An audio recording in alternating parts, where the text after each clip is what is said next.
Is Jonathan Kuminga about to shake up the NBA free agency market or get stuck in contract limbo? The Golden State Warriors and their young athletic forward are locked in a high-stakes negotiation that could define the future for both sides. What's fair for Kuminga, and why can't anyone agree? Let's break down the drama, the money, and what comes next for the Warriors and one of the league's most intriguing young talents. If you're new here, don't forget to like this video, subscribe for the latest NBA updates, and drop a comment with your prediction. Will Kuminga stay in Golden State, or is he heading for a new home? It's been nearly a month into free agency, and the Jonathan Kuminga contract situation is still making headlines. The 21-year-old forward, a former number 7 overall pick, has shown flashes of brilliance, but hasn't quite reached star status in Golden State. The Warriors want Kuminga to buy into a role around Stephen Curry and their new addition, Jimmy Butler. But Kuminga sees himself as a potential star, ready for a bigger stage, and he wants to be paid like it. So what's holding things up? Why is this deal so hard to finalize? Here's the crux. Kuminga hoped another team would swoop in with a huge offer, either through an offer sheet or a sign and trade. But so far, the phones aren't exactly ringing off the hook. There's no consensus across the NBA about Kuminga's value. Is he a future all-star or just another athletic role player? To get a sense of the market, The Athletic polled 16 front office executives from around the league, asking them what a fair contract for Kuminga looks like. The answers were all over the map. Some said $17 million per year. Others went up to $25 million. The average came out to about $20.4 million annually. And it wasn't just the money. Opinions were split on the length of the contract, too.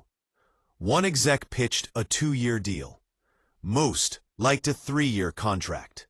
4 were ready to lock Kuminga up for 4 years. And just one went all in with a 5-year, $125 million suggestion. That's superstar money. And for now, only one exec out of 16 was even thinking that big. Kuminga and his camp are, understandably, aiming for the top of that range. But the fact that almost everyone else is hesitant to meet that price shows why the negotiations are stuck. For the Warriors, there's no way they're offering a max deal. Not for the role they envision for Kuminga, at least in the short term. But that doesn't mean they can lowball him either. Here's why this is such a pivotal negotiation. Golden State needs Kuminga, not just for his talent, but for the value his contract can provide on the trade market. The Warriors' salary cap situation is tight. They've got 2 max deals, Steph Curry and Jimmy Butler. Draymond Green is just under $26 million per year. Then there's a big gap before you get to Moses Moody's $11.5 million. If the Warriors want to stay competitive and have flexibility to make a big trade, they need another mid-size deal on their books. Kuminga's new contract could be the key. If Kuminga decides to take the qualifying offer and walks next summer as an unrestricted free agent, that could spell disaster for Golden State. They'd lose one of their best trade chips for nothing. The clock is ticking for both sides. Some league insiders pointed to Jalen Green's contract as a model. Last summer, Green signed for 3 years, $106 million with a player option. He got traded for Kevin Durant this offseason. A similar deal, shorter, with a player option, but less money, could work for Kuminga. It would give the Warriors a flexible contract and give Kuminga another shot at a payday if he breaks out in the next couple of years. On paper, it seems simple enough. Meet in the middle and move on. But, as anyone following NBA free agency knows, Egos and expectations can complicate even the best-laid plans. Right now, neither side is willing to blink. The Warriors don't want to overpay for a player who hasn't fully broken out. Kuminga doesn't want to settle for less than he thinks he's worth. If no deal is reached, the possibility of the qualifying offer looms large. For Kuminga, it's a gamble, betting on himself to have a breakout year and command even more money next summer.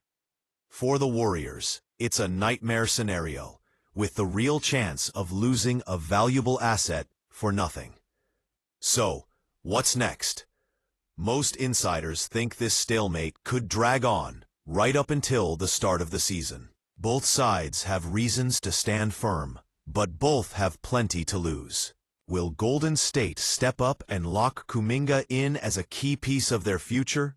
Or is this the beginning of the end for Kuminga in a Warriors jersey? Let us know what you think. Should the Warriors go all in and give Kuminga the contract he wants, or is it time for both sides to move on? Drop your thoughts in the comments below. And if you enjoyed this breakdown, don't forget to like, subscribe, and share this video with your fellow NBA fans. We'll keep you updated with all the latest news, rumors, and breakdowns right here. Thanks for watching, and we'll catch you in the next one.